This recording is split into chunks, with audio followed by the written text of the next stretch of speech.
May 10th, 1945, Brno, Czechoslovakia. The morning air was cold and smelled of damp earth and smoke, as Karl, a 23-year-old Rottenfuehrer of the 5th SS Panzer Division Wiking, stood in a field near the Lužánky Park and watched Red Army soldiers fan out across the tram lines with rifles held at the hip. He had marched into Moravia only weeks earlier with a handful of men and a half-empty ammunition box. And now he stared at the blackened soot on his fingers, where he had tried in the night to burn away the small blood group marking inside his left upper arm. The skin was blistered and raw. He kept his sleeve pulled down and pressed his elbow tight to his side. Around him, the field was filling with men who had thrown their weapons into a ditch and lifted their hands. Their boots were caked with mud from the Svitava riverbank, and their faces were gray with sleeplessness. A Soviet lieutenant shouted in rough German for them to form ranks, and a sergeant with a stick went along the line and jabbed forearms, pulling back sleeves to look for the faint blue stain that meant SS. Two soldiers halted at Karl, and for a heartbeat, it felt as if the world held its breath. He moved his arm, but the sergeant caught his wrist and turned it. The burned skin was obvious. The sergeant glanced at the lieutenant, and then at Karl's face and said in Russian that needed no translation. S. A shove sent him to a smaller group on the edge of the field, no more than 300 men separated from a mass of thousands. The sun was barely above the rooftops when they were ordered forward, past the silent trams and past posters still pasted to walls that promised a final victory that would never come. He tried to keep his eyes down and his steps steady. A man beside him whispered that the front had collapsed at the Danube, that Vienna had fallen in April, that Berlin had fallen on May 2nd. The whisperer named places and dates in a flat voice, as if reciting an old prayer that no longer moved the soul. Karl said nothing. He thought of his mother's last letter, sent the previous autumn to a Feldpost address that no longer existed, and of the winter road near the Vistula when the snow had swallowed the sound of artillery and left only the clink of canteens and the sound of men breathing into scarves that froze to their faces. He could feel the eyes of the city on their column. Women stood in doorways with arms folded. A boy no older than 12 ran along the curb and counted in check. He counted only those in the smaller group. Across Central Europe, the same morning carried other news that would shape the fate of the men in that field. On May 8th, Germany had signed an act of unconditional surrender in Reims, and in the hours that followed, a second ceremony in Berlin placed the seal on the end of the war in Europe. In Prague, the uprising that began on May 5th had drawn men of the Russian Liberation Army into a brief alliance with Czech fighters before the Red Army entered the city on May 9th. In Silesia and Moravia, the remnants of formations like Wiking, Totenkopf, and Das Reich tried to move west in columns that stretched for kilometers, many aiming for American lines along the Pilsen and Rokokkani axis, because word had spread that those who fell into Soviet hands would face special judgment. The Soviet command had its own orders. The State Defense Committee and the NKVD had prepared long lists of categories for detention and trial, and membership in the SS was written in the first lines. At rail hubs like Břeclav and Ostrava, and at road junctions like Olomouc and Přerov, collection points formed with a speed that reflected the vast logistics machine that had carried the Red Army from the Volga to the Elbe. In the first 10 days after the surrender, Soviet formations across the Central European theater gathered hundreds of thousands of prisoners. By the end of May, the tally of German military personnel in Soviet custody would be counted in the high hundreds of thousands, and the overall number of Axis prisoners who would pass through Soviet hands by war's end would rise into the millions. The path from these fields to the east was known to staff officers who had marked it on maps for months. Trains that had carried ammunition forward would carry prisoners back. Each train would be assigned guards from units that had marched since the spring thaw, and each stop would be a node in a network of filtration camps where documents would be checked, units would be cross-referenced, and men would be sorted into streams that led to labor columns, to trial, or to the relatively rare category of early release. The system had a precision born of hard experience. The Soviet state had organized mass movements of people since the 1930s, and the war had only enlarged the scale. In the language of headquarters, it was movement of contingents. In the language of men on the ground, it was a march into the unknown. That morning in Brno, the sorting began with sleeves and forearms, because of a small tattoo that had been intended to save lives on the battlefield by speeding transfusions. Now it marked men like Karl for a different kind of attention, and the knowledge of that had passed through German ranks for months. In January and February, word had spread along the winter roads that some men used fire or knives to erase the mark. Soviet guards knew it, and the raw scab of a burn was as clear as ink. They were marched first to the horse market near the old barracks, and kept standing until noon. Then on toward the freight yard north of the station, where the tracks forked toward Přerov and toward Břeclav. The smaller group moved with the shuffle of men who tried to count steps, who tried to fix their minds on a number rather than on the ache in their shoulders or the thirst in their mouths. At the yard, they were halted beneath a crane that swung slowly over flat cars. The crane operator ate from a tin and looked down without expression. Guards with bayonets moved along the ranks and took wristwatches and knives and wedding rings. A Soviet captain held a ledger and called for names. When Karl spoke his name, the captain asked for unit. Karl said Wiking and watched the pencil make a small mark on the right of the page. They were pushed toward boxcars, 30 to a car, then 40, then 50. The door slid shut on the darkness and the smell of old grain and engine grease. The train jerked and began to move in the late afternoon, and through the slats they could see the city slide away and the fields spread flat to the south. Someone near the door whispered the date again, perhaps to pin it to memory. May 10th, 1945. The day after, the city changed flags. The train crawled and stopped and crawled. In the night, they heard shunting and voices and the murmur of another train alongside. In the pauses, they heard the ticking of metal cooling. By morning, they were on a line that followed the Moravia River and then the Danube. Outside the slats, they saw water that had carried so many units toward the front and would now carry them east in memory. Karl tried to keep his weight off the burned patch on his arm. He drank from a dented canteen and kept his eyes half closed. The hunger felt almost familiar. The thirst was less familiar, more urgent. A guard opened the door in the afternoon and tossed in a bucket with water and a sack of black bread that smelled sour and safe. A hand took a piece and passed it along. They ate in silence. As the train crossed into Slovakia and then into Hungary, they passed stations where station clocks still worked and where Soviet field kitchens threw steam into the air.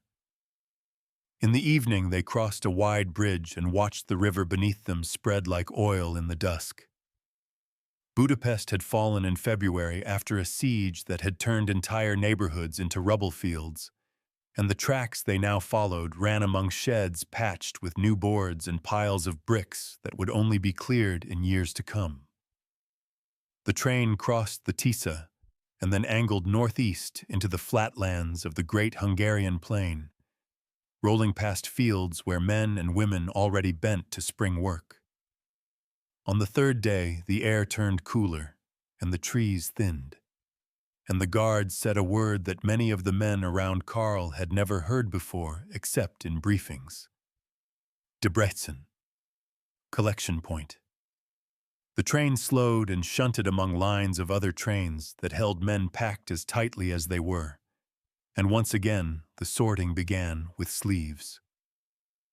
Debrecen was one among many hubs that month, but to the men who arrived in those days, it felt as if the whole war had ended here and now shifted into a different register.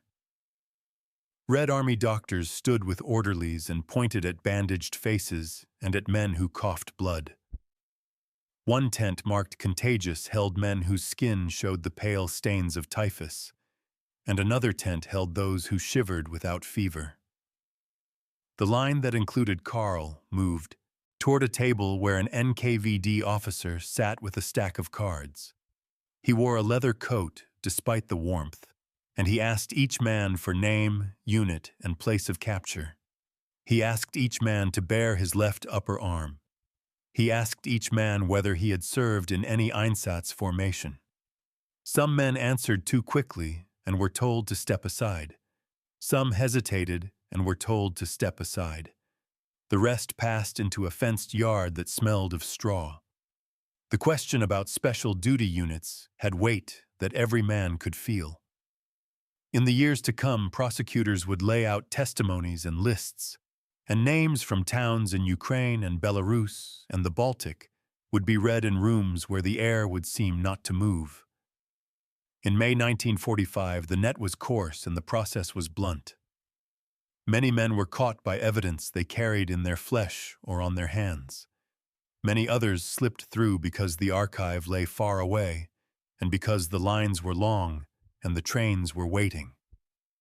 Karl had served in a Panzer Grenadier regiment that had fought in Ukraine and in Poland, and then in Hungary, and he had never been seconded to a special detail. He knew that was not the same as being innocent in the eyes that now watched him. The badge on his breast pocket had been torn away in the field 2 days before surrender, and the small book in his tunic had been taken at the horse market. Only the burned skin remained, and that was enough. In the fenced yard he sat with knees drawn up and watched a line of smoke drift from a kitchen where huge kettles boiled. A guard with a Mosin rifle leaned against a post and smoked a paparosa and looked at nothing in particular. An interpreter came with paper and asked for names again. The interpreter was a young woman from Kharkiv who had lost both parents in 1943 when the front rolled over the city twice in 1 year. She took names in a steady voice and said nothing when the answers stalled. In the late afternoon, the yard gates opened, and a smaller group was led out to a siding where fresh cars waited. The interpreter did not look up as they passed. The guards were different now, older men with service straps that creaked when they walked. The car floor had been sprinkled with lime.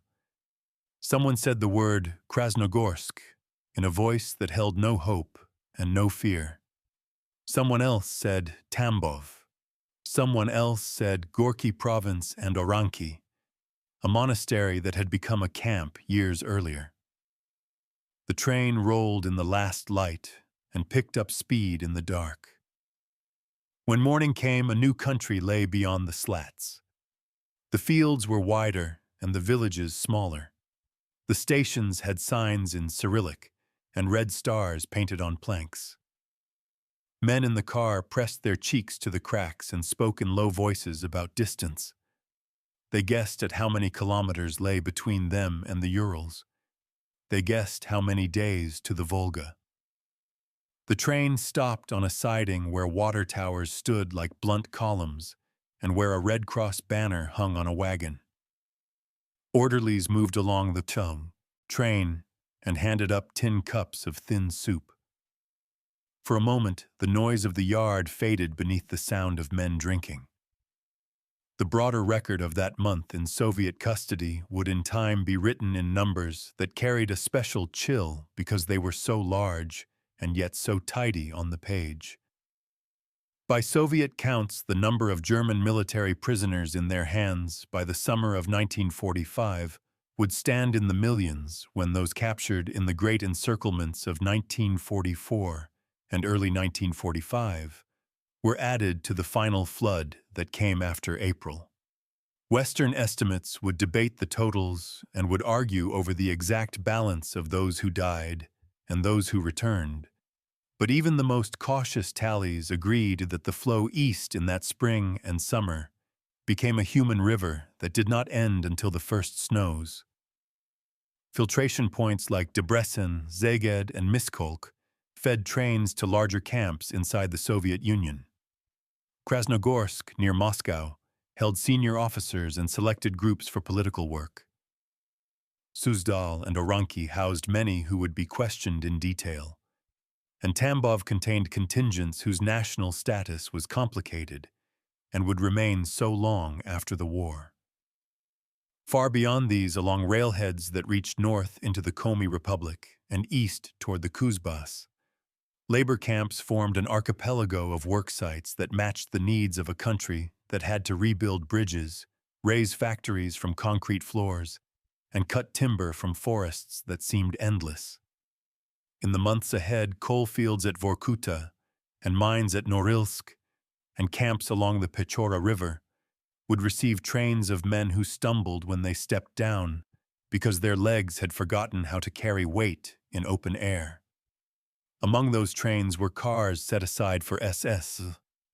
They were not large in proportion to the total river of men, but they were marked for special handling.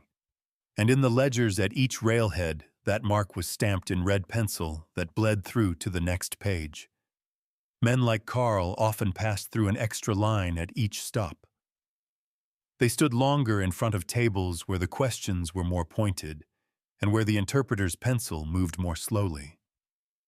Some were held back for trial and would hear charges read in courtrooms where witnesses spoke from the back of the room and where the word collective appeared often, attached to villages and to farms and to grief that counted in entire families. Some were sent forward with notations that directed them to work columns in places where the wind never stopped and where winter arrived early. The system had a logic that was both personal and cold. It sought to separate by role and unit, and also to harvest labor that would repay a nation for cities smashed and cropland burned. In that balance, sheets were drawn that spoke in labor days and in tons of coal and in cubic meters of timber. In that same balance, there were men who carried in their flesh a small tattoo that once promised a bottle of blood in a field dressing station and now promised a different fate. In a car that smelled of lime and bread and iron, Karl sat with his back to the wall and counted the joints in the plank above his head and told himself that numbers could protect a mind from fear. Outside the slats, the land rolled east and the days lengthened. The war in Europe had ended, but for the men in these cars, a new calendar had begun with no certain end date, written not in operations and maps, but in hours of standing, in kilometers of track, and in the patient work of men who asked the same questions at each station and wrote the same marks beside the same kinds of names. June 2nd, 1945, Penza Oblast, Western Russia.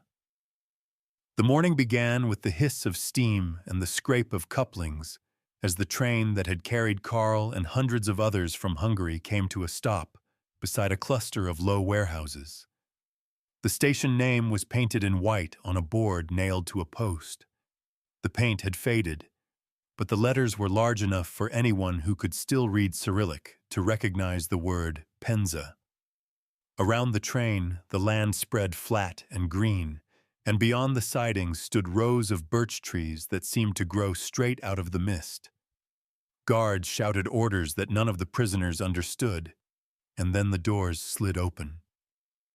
The first breath of air that entered the car smelled of wet earth and smoke from the engine that had pulled them across nearly 1,000 kilometers. Karl's legs trembled when he tried to stand. The men were counted as they stepped down. A Soviet officer in a peaked cap walked along the line and checked numbers against a page that already held rows of marks. For the first time since Brno, Karl saw Soviet women among the workers at the station, carrying buckets and filling metal cans with water from a hose that ran from a locomotive. The guards moved them toward a fenced area where the ground was churned into mud by thousands of feet. Inside the enclosure stood wooden barracks and a guard tower built of green logs. On a sign fixed to the gate, someone had painted the words Lagerny Punkt number 270 in black letters. The number meant little to the men who entered. To the Soviet command, it meant one of dozens of reception camps that had been assigned to process the human river moving east. The guards carried carbines with bayonets fixed, and their uniforms were streaked with oil from the engines they had ridden. When Karl passed through the gate, he noticed a truck loaded with sacks of grain and a row of men with shovels working on a drainage ditch beyond the fence. A loudspeaker nailed to a pole crackled and played a tune that he did not recognize. He realized that for the first time since capture, he was inside a camp that had been standing long before his arrival and would stand long after he was gone. The air smelled of wood smoke and boiled cabbage. The prisoners were ordered to line up in groups of 100. Then they were told to remove their boots and hand over belts and knives. This shown, officers watched as the guards searched for hidden items. When one man refused to part with his boots, a guard struck him with a rifle butt. The blow made a flat sound, and the man fell. Karl kept his eyes forward. By nightfall, the new arrivals were herded into barracks where bunks were stacked 3 high. The walls were rough boards sealed with mud.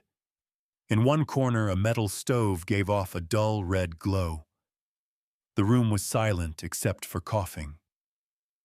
Somewhere in the darkness, a man began to whisper the Lord's Prayer in German, and by the 3rd line another voice joined him, then another.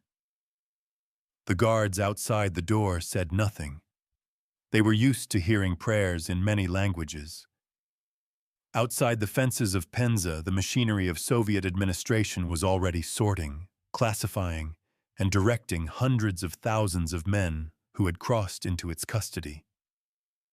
Between May and August of 1945, the Soviet NKVD and the Main Directorate for Prisoners of War and Internees recorded the arrival of more than 2 million Germans from Central and Eastern Europe.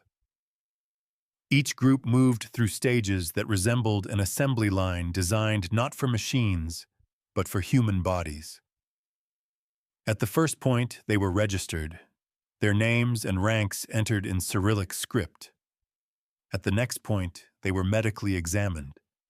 Those who could not stand were separated and moved to field hospitals where survival was uncertain. Others were issued numbered tags and marched to compounds like Penza, where the daily rhythm was governed by bells and whistles.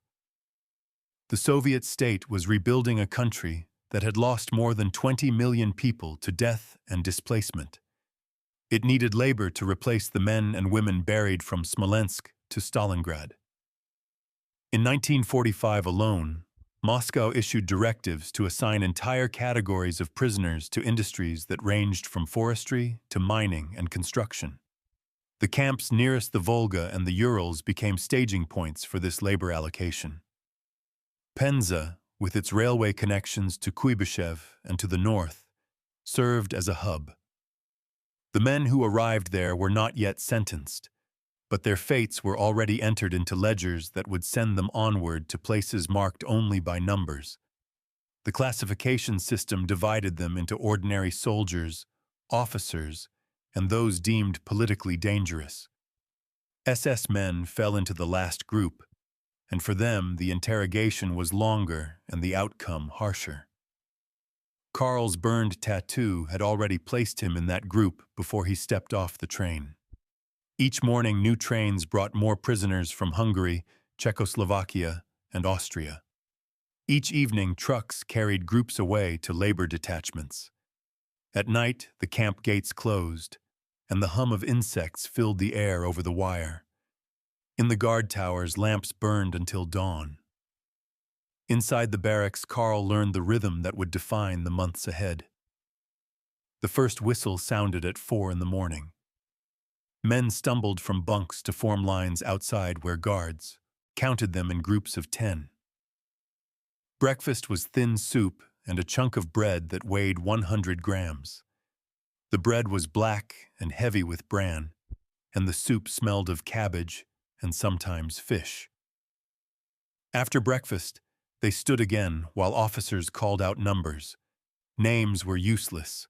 Few guards could pronounce them. Those whose numbers matched a list were taken for work details. The rest were assigned to clean barracks, dig trenches, or carry logs for repairs. The first week passed in a blur of exhaustion. Karl worked on a detail that unloaded coal from freight cars. Each car held 20 tons, and each team of 6 men was expected to clear it in 1 hour. The coal dust coated their faces and turned sweat to black streaks. At night, they returned to barracks too tired to speak. The guards did not strike them often, but their orders were absolute. Any man who fell out of line was left behind until the next count. By mid-June, the camp population numbered more than 12,000. Among them were men from the Waffen SS divisions Wiking, Totenkopf, and Das Reich, as well as ordinary Wehrmacht units. The differences that had mattered during the war now meant little. Hunger and fatigue erased rank and ideology. In late June, a doctor from the Soviet medical service visited the barracks and vaccinated each man with a needle dipped in alcohol. The injection left a small bruise on Karl's arm. The doctor spoke little, but his assistant said in broken German that typhus had already killed hundreds in camps to the west, and that they were lucky to be alive. That night, rain drummed on the roof, and the sound reminded Karl of the nights in Ukraine when they had slept under half-tracks and prayed that the engine oil would not freeze. He realized he had not seen his own reflection since capture. The absence of mirrors felt symbolic, as if the camp existed to erase faces and turn them into numbers on a page. Beyond Penza, the geography of captivity expanded each week. From the Baltic to the Black Sea, captured Germans were crossing into a system that stretched farther than most of them could imagine. In Belarus, in Ukraine, and across Western Russia, new compounds appeared near old industrial sites. The Soviet press announced the formation of labor columns that would help rebuild railroads, clear mines, and repair bridges destroyed in the retreat of 1941. Official communiques spoke of reparation through labor and of justice for the victims of fascism. Unofficially, reports circulated of camps where mortality reached 1 in 4 before the first winter. The NKVD's internal bulletins noted shortages of food and medicine, but emphasized the necessity of maintaining output quotas. The numbers were staggering. By the end of 1945, over 1.5 million German prisoners were working on Soviet soil. They built housing in Smolensk, dug canals near Moscow, and cut timber in the forests of Karelia. Each man was expected to produce a daily quota measured in cubic meters or kilograms. Those who failed were reported to camp authorities, and rations were reduced. The Soviet Union had endured 4 years of total war, and its leadership viewed every prisoner as a resource that could help pay the immense bill left by destruction. For Karl, these broad policies took shape in the simple arithmetic of survival. A full ration meant 800 grams of bread and 1 bowl of soup. A reduced ration meant half that. A man who received reduced rations for more than a week often could not recover. The camp infirmary filled with men whose bodies had begun to consume themselves. In August, Karl was assigned to a work column that built wooden sheds near the railway, to store equipment for the coming winter. He drove nails until his hands split, and each evening he sat on the ground with his back against the wall and watched the sky darken over the wire. Sometimes he thought of escape, but the maps he imagined were blank after the first few kilometers. Beyond the fences lay a country so vast that even freedom would be a kind of disappearance. When he closed his eyes, he saw the reflection of the guards' lamps on wet boards and the pale glow of the stove through the cracks in the wall. The summer was ending, and the wind that came through the slats smelled of rain and smoke and something colder moving from the north. September 18th, 1945, near Viatka, in Kirov Oblast. The frost came early that year, and the first thin ice formed on puddles beside the barracks before dawn. Karl woke to the sound of boots on the wooden floor and the metallic rattle of tin cups. A guard shouted for the work detail to assemble. He pulled on his coat, stiff with dirt, and stepped into a line of men who moved slowly toward the gate. The air burned in his throat. Breath from hundreds of mouths rose like steam in the weak light. Beyond the wire, a convoy of trucks waited, each with a number stenciled in white on the side. They climbed onto the beds of the trucks, clutching their caps, and the engines started with a roar that drowned out the morning birds. Karl's group had been transferred north from Penza in mid-August after a short interrogation that confirmed his SS record. He had not been beaten, but the question had been coldly methodical. Now he was one of 800 prisoners sent to a timber camp along the Viatka River, 200 kilometers from the nearest town. The journey had taken 3 days in boxcars with slits for air and buckets for water. The guards had given them 1 loaf of bread for every 5 men. When they arrived, they found rows of newly built barracks and a sawmill driven by a wheezing diesel engine. The compound was surrounded by forest on all sides. The guards told them that they were now part of a labor detachment responsible for cutting wood for railway sleepers and bridge planks.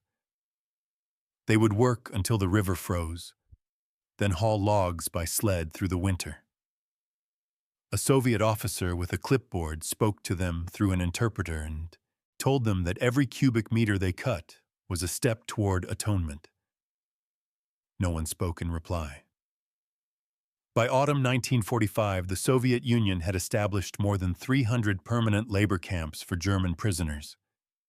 Many were attached to industries critical to reconstruction: mines in the Donbass and the Urals, sawmills in Karelia and Siberia, construction projects along the Volga and near Moscow. Each became a destination for men like Karl. The system mirrored the Gulag network that had existed since the 1930s, though officially these were not the same. Prisoners of war were governed by a separate directorate under the NKVD, but the boundaries between the two systems often blurred. In Viatka, the local timber combine reported directly to the Ministry of Interior, which issued quotas for lumber output measured in thousands of cubic meters per month. The presence of 800 German laborers was recorded as augmentation of capacity. To Moscow, they were not individuals but a calculation of production potential. Reports from camps across the country arrived weekly at the central office in Moscow and were summarized in statistical bulletins. In October, the Viatka camp reported 1,200 cubic meters of logs produced and 47 prisoners dead of exhaustion or disease. Such figures were neither unusual nor alarming to administrators. The overall mortality for German POWs in Soviet hands during 1945 averaged nearly 10%, and in some northern camps it reached twice that. The survivors learned quickly that the only defense against despair was routine. Each morning they marched into the forest in teams of 20. They worked with dull axes and saws that stuck in frozen wood. Guards watched from the edge of the clearing, stamping their feet for warmth. At noon, a truck brought soup, thin, gray, and steaming, and a piece of bread so heavy with moisture it could be bent like clay. The men ate standing, leaning on their tools. Karl's hands had developed open cracks that bled when he swung the axe. He wrapped them in strips torn from his shirt and kept working. Life in the timber camp followed the rhythm of seasons rather than calendars. When snow began to fall in October, the forest turned silent except for the ring of steel on wood.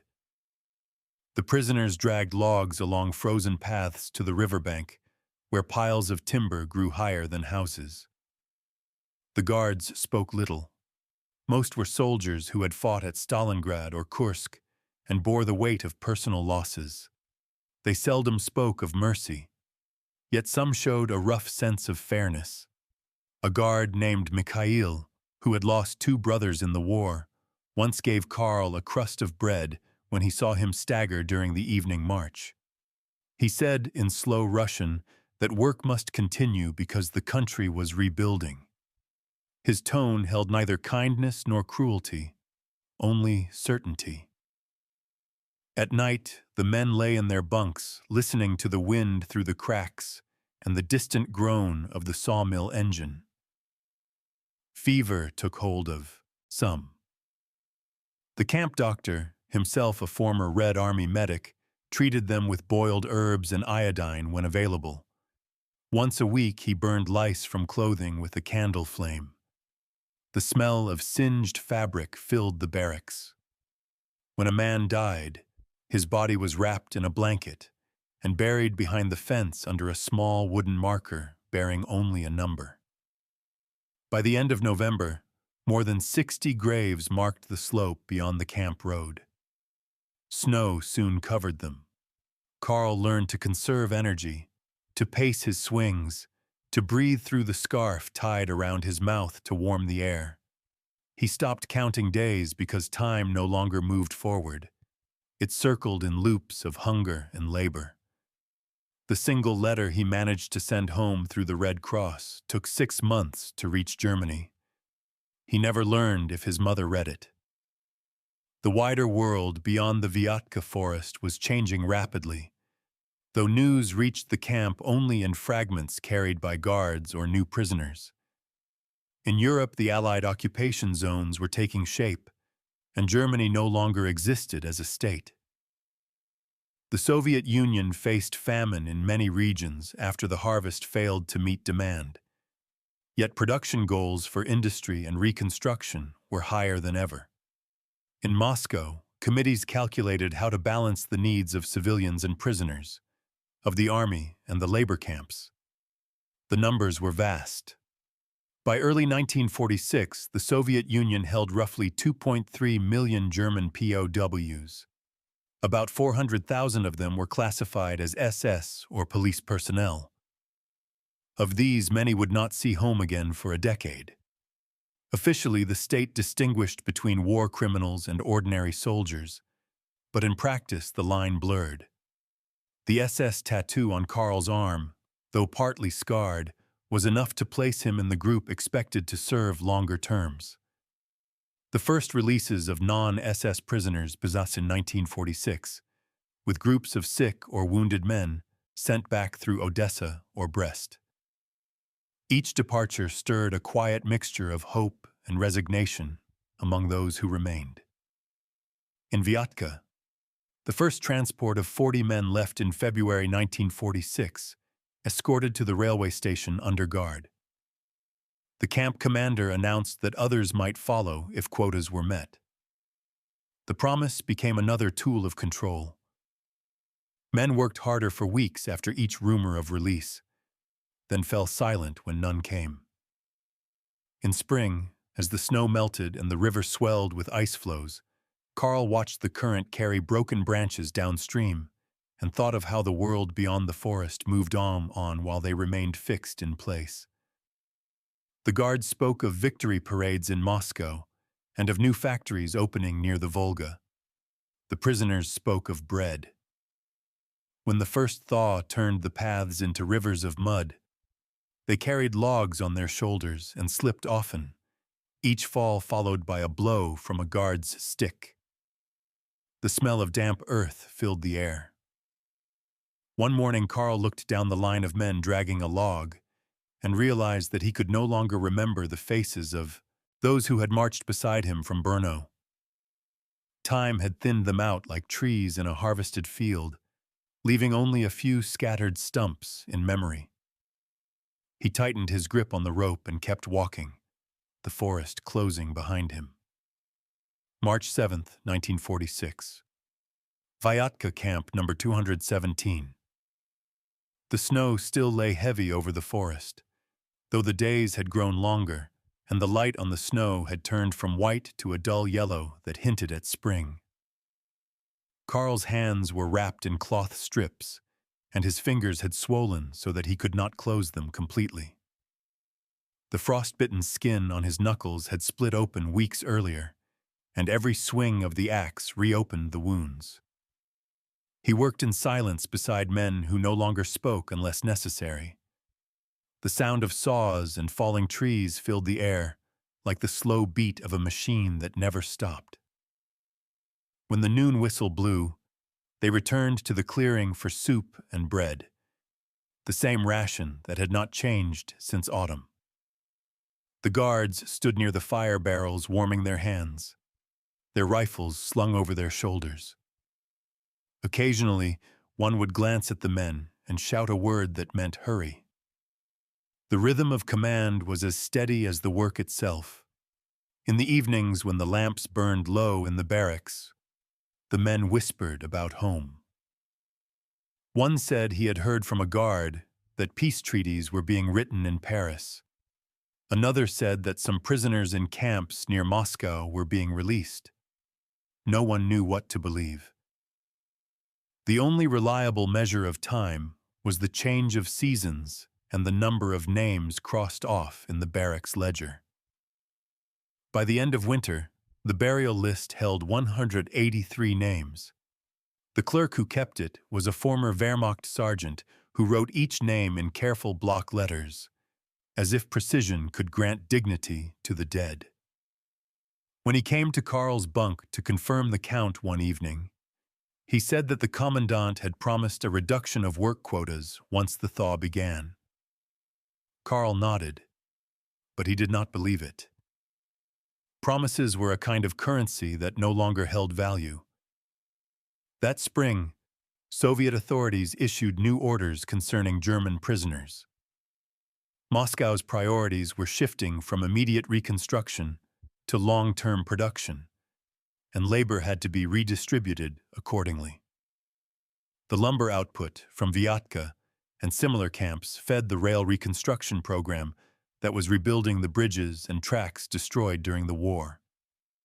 Soviet statistics recorded that in 1946 alone, German prisoners produced more than 30 million cubic meters of timber, rebuilt over 1,200 kilometers of railway, and constructed hundreds of kilometers of road across the Volga and Ural regions. These numbers appeared in monthly bulletins with a precision that masked the suffering behind them. Mortality reports were written on separate sheets that circulated only within the Ministry of Interior. They recorded deaths from malnutrition, pneumonia, and exhaustion. The percentages were marked in pencil and often rewritten before the final version was sent. At Vyatka, the officer in charge of labor quotas reported that output had met expectations, though the number of able-bodied workers had fallen by nearly a quarter since autumn. For every dead man, another was expected to replace him from a transport arriving from the west. Karl saw new faces each month, men who still had flesh on their cheeks and spoke of home with voices not yet flattened by the rhythm of camp life. Within weeks, they too would speak in the same slow tone as everyone else. One of the new arrivals, a young man from Dresden named Otto, told Karl that his city was still rubble and that his parents had died in the firestorm of February 1945. He spoke as if reciting facts, without tears. The next day, he collapsed in the snow while hauling logs. The guards carried him to the infirmary, but Karl never saw him again. The doctor said only that Otto had stopped breathing during the night. The graveyard on the slope grew larger. In the summer of 1946, the camp's labor detachment was divided. Half were kept for logging. The rest, including Karl, were sent north to build barracks along the railway toward Kirov. The journey took 2 days in open trucks that bounced over rutted roads. The air smelled of pine and tar from newly cut logs. They arrived at a site marked by rows of wooden stakes and piles of timber. Soviet engineers directed the work, measuring with ropes and shouting orders in Russian that an interpreter translated into broken German. The task was to build housing for workers of a nearby sawmill. The camp commander said it would be temporary, but experience had taught the men that nothing in the Soviet Union was temporary. The barracks they built would likely stand for decades. The work was relentless. They lifted beams, hammered nails, and dug foundations in clay that stuck to their boots. At night they slept on the ground in tents that smelled of damp canvas. Karl's back ached constantly, but he found that if he worked at a steady pace without stopping, the guards left him alone. He learned to read the signs of exhaustion in others and to step aside when a man began to sway, because the guards struck anyone who fell behind. Occasionally, the Red Army soldiers guarding them would share a cigarette or a crust of bread. These small gestures carried more meaning than words. The men who survived longest were those who adapted without hatred. They saved crumbs, shared water, and avoided arguments. In July, the first shipment of lumber left the site on flat cars bound for the Volga. The foreman marked the quota as completed. A week later, a truck arrived with sacks of grain and a crate of tinned fish, a rare reward that lifted spirits for a few days. Then the routine returned. By September, the nights grew cold again, and frost whitened the edges of the logs at dawn. The cycle had completed itself. Across the Soviet Union, the same story repeated in hundreds of camps. By late 1946, the number of German prisoners had begun to decline as the first large repatriations were organized for non-SS soldiers and for Austrians. Soviet reports to the Allied Control Council in Berlin announced that more than 600,000 prisoners had been released by the end of the year. The reality was uneven. Some transports turned back due to epidemics or shortages of food. Others never departed. For SS men, release was not yet discussed. They remained under special classification, often transferred to harsher regions in the north or east. Some were brought before tribunals in Moscow, Kiev, or Minsk, accused of crimes connected to anti-partisan operations or civilian massacres. Sentences ranged from 10 years of hard labor to death. Most cases were decided quickly, based on unit affiliation rather than personal evidence. Karl heard of these trials only in fragments. A guard told him that some officers from his division were being held in Moscow for interrogation. The news brought neither fear nor relief. He had learned to expect nothing. By winter, his group returned to the forest to cut ice blocks for construction. The snow lay deep, and the temperature dropped below -30. Each breath crystallized in the air. Yet he noticed that the guards had grown less harsh. They spoke less of vengeance and more of home. Many were being demobilized after years of service. The war had ended for them, but not for the men they guarded. One evening, as the sky turned red with sunset, Karl stood outside the barracks and listened to the distant whistle of a train. The sound carried across the frozen forest, steady and fading, like a memory of movement in a world that had long since stopped. He wondered if his mother still lived, and if she would recognize him after all this time. The thought lingered, fragile as the frost on the wire,